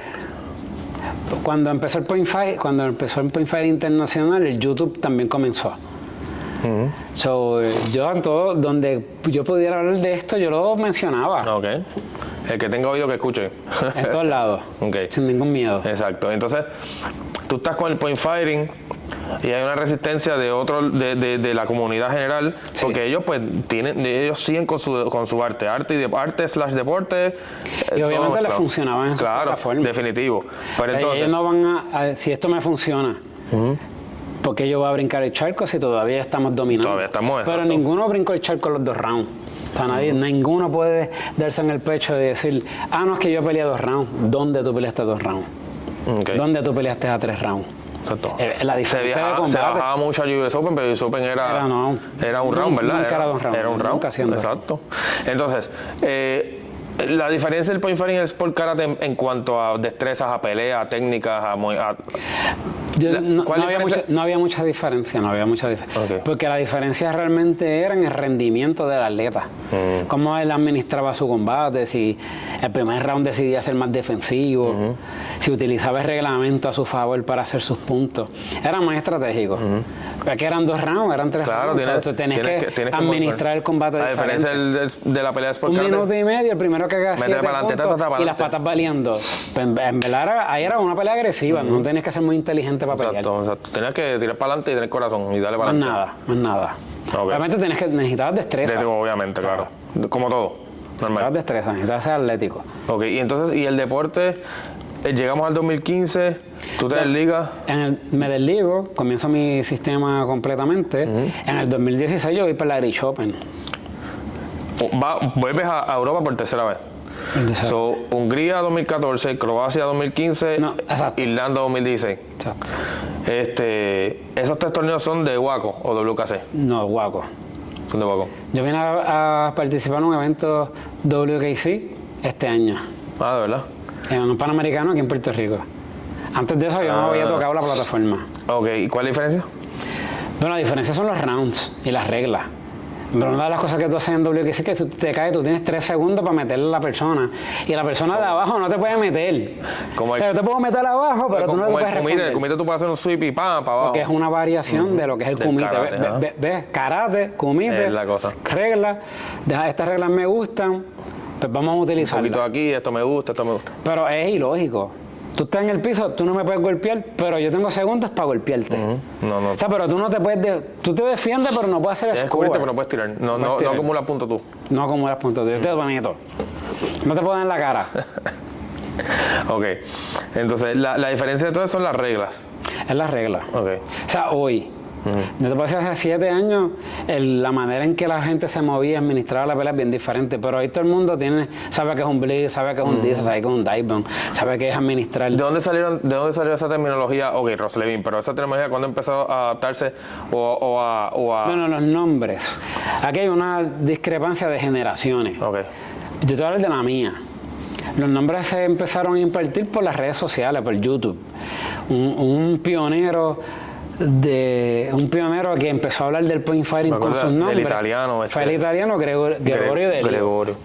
Porque fue la persona que lo comercializó. Sí, me acuerdo de él. Sí. Muy bueno. Que él tenía el eslogan Blitz de Mol, ¿era? Blitz de Mol.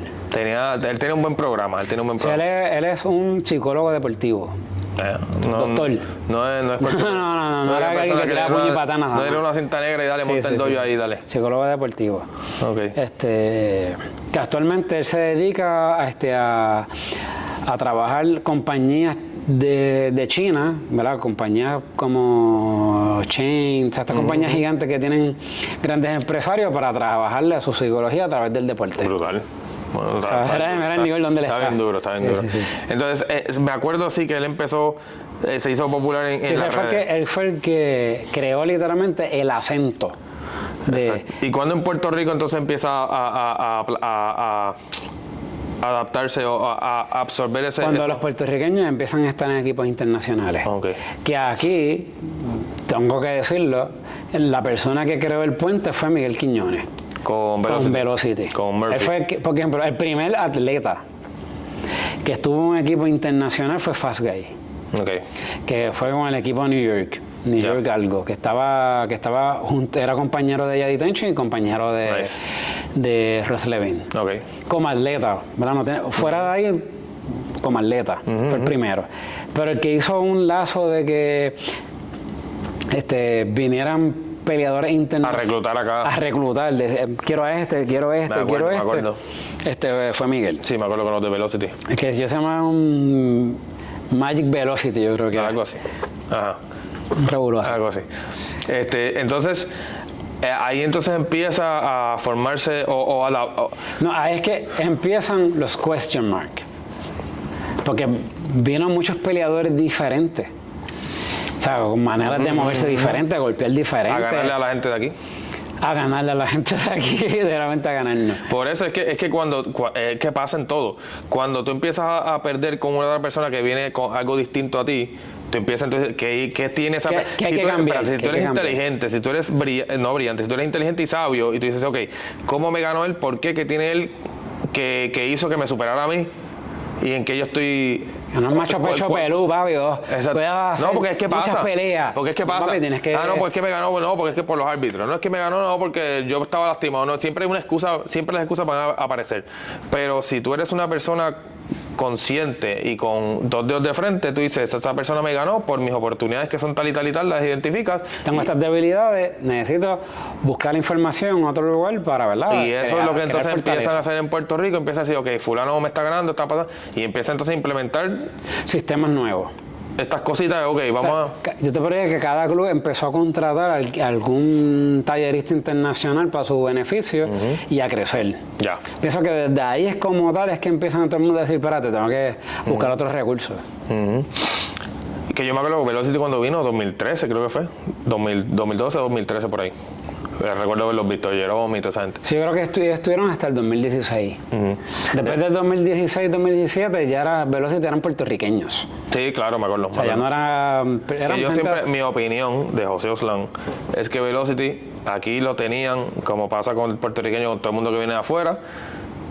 Velocity, el mejor equipo, esos son los duros, esos son los caballos. Yo vi a Velocity como un equipo trampolín. Era un equipo trampolín. En cuestión de que tú, para que te supieran que tú existieras, si tú venías con otro nombre atrás, nadie sabía quién tú eras, no le importaba. Ahora, estabas con Velocity, tenías algo de prestigio, de cierta manera. Pero por ejemplo, Velocity en sí, ellos han sido trampolín para un montón de peleadores. Joe Fay, Kevin Walker, Leo Valdivia. O sea, hay el mismo... Sí, Leo Valdivia. Leo Valdivia, sí. Hay un montón de peleadores que utilizaron la plataforma de... lo que pasa es que de Velocity, yo lo que veo en Puerto Rico, pero ellos lo aceptan, o sea, no es como una ofensa, ellos están claros que... Ellos lo aceptan, pero en Puerto Rico no. En Puerto Rico lo veían, obviamente era algo novedoso. Bueno, es que fueron los únicos. Fue novedoso, claro. ¿Qué otro equipo tú puedes...? No hay más nadie, Velocity fue el único. Pero entonces aquí, obviamente, como pasa siempre... Actualmente es Diamond. Diamond, exacto, que está ahora. Es verdad. Y Legend, creo que había alguien de Legend también. No, pero Legend fue que se mudó para allá y es otra cosa. Ok. Pues la cosa es que nada, aquí como siempre pasa. Pero qué bueno que entonces eso pasó para que entonces empiecen a adoptar otro tipo de entrenamiento, otro tipo de técnica, otro tipo de ejecución. Y el deporte entonces empezó a cambiar, a evolucionar también. ¿O fue otro punto, otro turning point en el deporte? Fue otro turning point. O sea, fue un acento literalmente que se tiene que mencionar para hablar de la evolución del deporte. Exacto. Entonces, ¿dónde está ahora mismo el point fighting, el deporte, ¿hay una diferencia en el 2024 lo que es el point fighting y el sport karate? Sí, hoy sí hay diferencia. En el 2021, en las Olimpiadas de Tokio, la Comisión Internacional Olímpica reconoce al kickboxing como un deporte olímpico y reconoce todas sus ramificaciones, que en ella está el point fighting. Ok, las ramificaciones del kickboxing según WACO, ¿verdad? Que WACO son los que rigen el kickboxing internacionalmente. Ellos son la gobernanza actualmente del kickboxing olímpico. Que WACO es World Association of Kickboxing Organizations. Exactamente. Entonces, WACO, según WACO y según el Comité Olímpico, ellos reconocen todos tienen 6 modalidades. ¿Qué son? Que es kick light contact y point fighting tatami. Low kick, K1 y full contact, que sería ring, y katas creativa. Katas creativa. Entonces, hay una diferencia en Puerto Rico del point fighting y el sport karate. Sí, ahora mismo quien rige el sport karate viene siendo la WKC. En Puerto Rico. En Puerto Rico. Okay. E internacionalmente también, porque son una comisión de World Commission Karate. World Karate Commission, creo que era. O Council, o Commission, qué sé yo. Es comisión. Pues World Karate Commission. Y yo me acuerdo que ellos tenían antes el nombre de World Kickboxing. Sí. World Kickboxing Karate. Dependen que, por ejemplo, si es en Europa es karate y kickboxing. Ah, ok. Si en este lado del mundo es karate. Entonces, en Puerto Rico se hace el sport karate mayormente bajo WKC. Ellos son quizás mucha gente no le da esta importancia de nombre, pero ellos son la gobernanza del sport karate. Exacto, ok. Quien rige ahora mismo el sport karate en nuestro país es la WKC. Yo creo que no debe haber duda hoy en el 2024. Exacto. Y entonces, y de forma olímpica, porque hoy ya es olímpico, sería el kickboxing. Okay. Y el kickboxing está la modalidad de point fighting. Ya. Que ahí entramos nosotros. Ok, entonces en Puerto Rico el sport karate y el point fighting, ¿hay una diferencia en cuanto a qué? Ejecución, regla. Reglamento e importancia. Okay. Porque ahora mismo, al ser una comisión, es una comisión privada que el Estado no reconoce. Reconoce como una organización que organiza torneos de artes marciales, pero no le da la importancia como un deporte reconocido como lo que es el kickboxing. ¿Y el Estado en Puerto Rico sí reconoce el kickboxing y el point fighting? Sí. Okay. Actualmente hoy el Estado reconoce el kickboxing olímpico con WACO. Con WACO. Y se están ahora gestionando licencias donde reconocen que él es un entrenador del kickboxing olímpico. Okay. En la actualidad. En la actualidad. Y entonces, ¿qué futuro le ves al deporte, el point fighting, sport karate? ¿Los ves separados? ¿Los ves? Yo pienso, en mi opinión, que porque ahora mismo entiendo que va a entrar el kickboxing y eso, creo que va a entrar con el full contact o el light contact, ¿verdad? Va a entrar con ring, creo que va a entrar con ring primero, ¿no? No, ahora mismo entra point, light y a todos los juegos. Y full contact. Esas son las tres.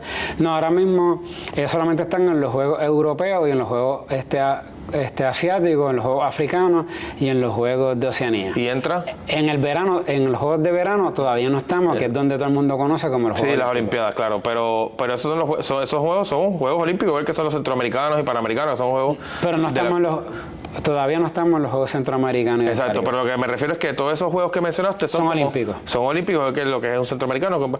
Entonces, las tres modalidades que ahora mismo entran, porque ellos entienden que es la mejor manera de administrar porque hay más participantes, full, light y point. Perfecto. Mi opinión, lo que te estaba mencionando, es que yo pienso que una vez el point fighting se vea a un nivel olímpico en el lado de acá, donde sea más factible para la comunidad de acá competir o lo que sea, o clasificar, ahí es donde yo pienso que se van a mover. En los Estados Unidos este año, el año pasado, ellos reconocieron a través de las noticias que el kickboxing es un deporte estadounidense. Supone que en 4 a 5 años el deporte va a estar en el plano público, porque un deporte, para que tú puedas decir que sea olímpico, se tiene que ofrecer en las escuelas. Tiene que ser escolar. ¿Sí? No puede ser a través de las instituciones privadas. Okay. Una vez el deporte pasa al sistema público, que literalmente todo el mundo tiene el derecho de practicarlo, ahí es que básicamente es olímpico. ¿Cómo se practica el kickboxing o el point fighting o alguna manera? Ahora mismo el sistema privado. En Europa. En Europa ahora mismo está a través del sistema público y a través del sistema privado. Ya. Tiene los dos. Está en las escuelas, está en escuelas privadas ahora mismo. Ok. Pero está en Sí, sistema escolar. Está en sistema escolar. Okay, sí que nos falta mucho camino. O sea, ellos ahora mismo están en los Juegos Europeos Olímpicos Universitarios. Eso todavía no está, eso no está acá. Como la LAI europea. Exacto, pero olímpica. Olímpica, wow, brutal. Así que entonces, ¿cómo lo ves en un futuro aquí en Puerto Rico? ¿Cómo ves el deporte? ¿Piensas que van a seguir separados? Según mi opinión, mi opinión. Yo pienso que no va a ser separado. Lo que pasa es que esto es generacional. Y los entrenadores ahora mismo son 30 años up. Los que tienen 19 a 29 años todavía no son entrenadores de sistema de kickboxing, de point fighting puro. Mientras esos entrenadores no existan, va a seguir siendo WKC y Waco. Porque el que hace WKC viene de un sistema tradicional clásico que su manera de combatir es point fighting porque no es kumite. Exacto, claro.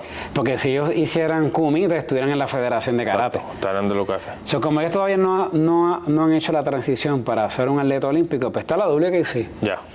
En Estados Unidos,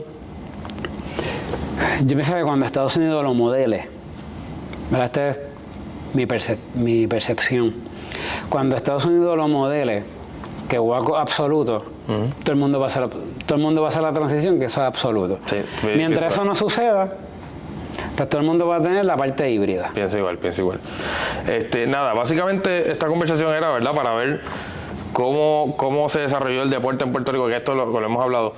Y más o menos ponerle una cara y un timeline. Exacto, darle una idea para que la gente se ponga curiosa. Algo bien importante, ya nuestro deporte está oficializado. Pero lo que hace un deporte... El point fighting. Bueno, el kickboxing. El kickboxing.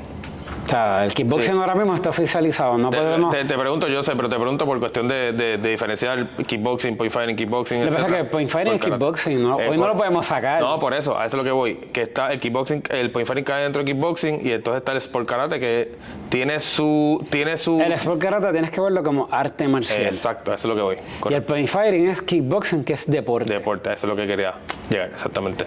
Entonces, me estás diciendo que cuando sea absoluto... Yo pienso que cuando sea absoluto, todo el mundo va a hacer la transición. Exacto. Nosotros vamos a envejecer. Y va a venir una generación nueva de entrenadores que no creo que hagan el híbrido. Yo pienso que ellos van a ir directo al deporte porque van a haber becas.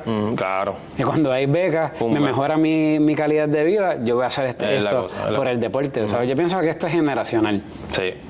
Pues entonces, como te estaba diciendo, esta conversación, ¿verdad?, es para ponerle cara al deporte, poner un linaje, un timeline, tener un conocimiento para crear la curiosidad, como menciona. Para crear la curiosidad, para que, ¿verdad? Porque hay muchas personas que tienen unas experiencias diferentes, que tienen unos datos que quizás yo no tengan y pueden ponerlo en la mesa, porque en algún momento el Estado, para poder decir que este deporte existe, alguien tiene que documentar la historia del deporte. Este es el inicio para que alguien se haga responsable. Que entiendo que es un taller demasiado gigantesco. Yo no creo que yo quiera hacer eso, yo no creo que tú quieras hacer eso, pero estamos dando el inicio para que las personas, alguien quiera ser responsable de documentar la historia deportiva, porque decirlo así, del spine sparring o el karate libre a lo que es el kickboxing. Definitivo. Y como te digo, como mencioné, esta es nuestra perspectiva, nuestro punto de vista, nuestra historia, lo que hemos visto, lo que hemos vivido. Hay muchas cosas que se nos pueden escapar porque, ¿verdad?, esto es basado en nuestra versión.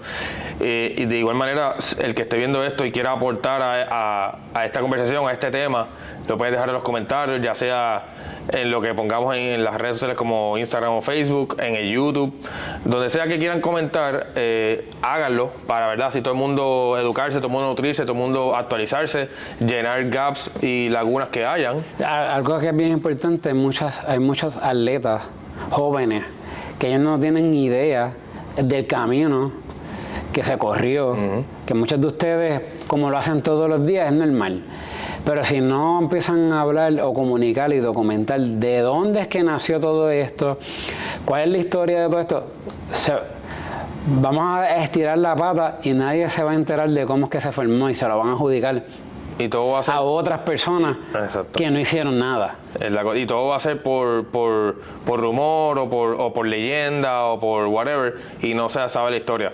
Sí. Por eso que yo también estoy a la disposición del que quiera hablar del tema. Me encanta, sabes que a mí me encanta hablar de esto. A nosotros nos gusta. Yo tengo aquí la cámara, tengo los micrófonos, está en la silla, nos reunimos donde sea, prendemos la cámara y hablamos, porque realmente obviamente yo estoy separado y desligado del deporte de cierta manera, porque yo no lo practico hace un montón de años, no tengo nada que ver, yo estoy haciendo otras cosas, pero igual me mantengo en comunicación con Yosa, con otros compañeros, yo sigo a todo el mundo. Obviamente yo vengo de Javier Martínez, que es mi maestro de karate, pero entonces está el hijo de él, los hijos de él, Edgardo y Alex, que tienen sus academias de Sport Karate también.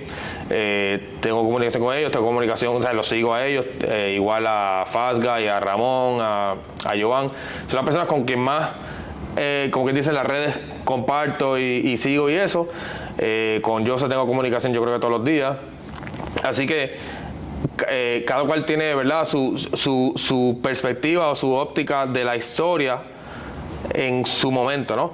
El que quiera hablar, el que quiera compartir su idea, su historia, su experiencia, es súper necesario e importante porque, como dice Joshua, están todos estos jovencitos ahora practicando que no saben de dónde vienen, no saben qué pasó nada, sino, digo, maybe en los dojos, en las academias lo mencionan y eso, pero es bueno tener como que algo, una línea completa, tú sabes. Y esa línea se va rellenando. Está la historia de Yosa, o sea, el punto de vista de Yosa, está el mío, y el que quiera aportar, seguimos llenando eso, tú sabes. Y después el que quiera alguien coger toda esa historia y documentarlo, que pienso que es lo que va para... Hace falta. Tiene que haber lo que hace el deporte. Tiene que haber un historiador de afuera, alguien neutral, preferiblemente, para que coja toda esta información y coja y diga, ok, pues en tal año pasó esto, en tal año pasó esto, y siga por ahí para abajo y se tenga una visión clara, porque así es como pasan los rumores y pasan las leyendas, que se empiezan a decir, no, que si fulano nació del dragón aquel y así fue como él aprendió y esa es la verdad absoluta, porque lo dijo un okinawense, un japonés por ahí.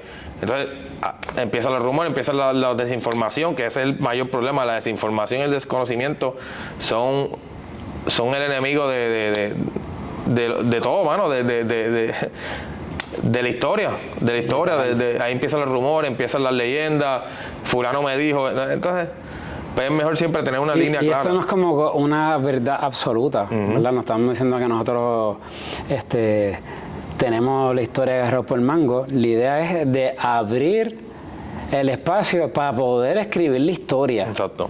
Siendo objetivo, ¿verdad? Sin preferencia. Esto fue lo que pasó, estos son los facts, estos son los hechos, fue en tal año, se hizo de esta manera y se documenta. Sí, fuera de la historia que tú tengas con una persona, fuera de la historia, discrepancia, de buenos momentos, de malos momentos, de no me hablo, de no me cae bien, lo que sea. Exactamente. Eso se tiene que dejar aparte, como lo hemos hecho aquí, para hablar de todo, tú sabes, de todo lo que ha pasado, porque realmente hay personajes y hay situaciones que han pasado y han surgido donde realmente pues no, la gente no ha estado en el mismo plano, pero esos temas no son relevantes a la hora de hablar de una historia, como son relevantes para ciertas cosas, pero para hablar de una historia, de un linaje, de cómo fue que fue pasando las cosas, son extensiones de la historia, que no son necesarias tocarla, ¿verdad? Pero en este momento, como hicimos ahora, vámonos directo al grano, el deporte, cómo pasó el deporte, cómo salió, cómo llegó a Puerto Rico, dónde está ahora, etcétera, etcétera. Y esto fue por encima, porque obviamente si no estamos aquí hablando... Pero el que quiera aportar en confianza, se comunica conmigo, estoy a la disposición, tienen mi número, todo el mundo tiene mis redes sociales, todo el mundo me conoce. Igual con José, el que quiera, estamos a la orden, está la cámara disponible, así que gracias por si llegaron hasta este punto del video, se les agradece. Las redes sociales, Joshua. Joshua Point Fighting o Joshua Cruzalú en Instagram. A mí me consiguen como Slam Kickboxer, esa es mi cuenta principal y la que uso, ¿verdad?, para todo lo que tiene que ver con las clases que doy de kickboxing, etcétera. O Slam Action Films, que es la de los cortometrajes de acción que hago, que eso es otro mundo aparte, pero estoy ahí gracias a las artes marciales. Y yo soy una fotografía, pero nada, el punto de todo esto es, se pueden comunicar conmigo, se pueden comunicar con Joshua, con el que quiera hablar, estamos a la orden. Si llegaron aquí, por favor denle follow al canal de YouTube. El mío es José López PR, el de Joshua sería Joshua Point Fighting. Joshua Point Fighting en YouTube, denle follow, denle a la campanita y estamos a la orden, nos vemos pronto.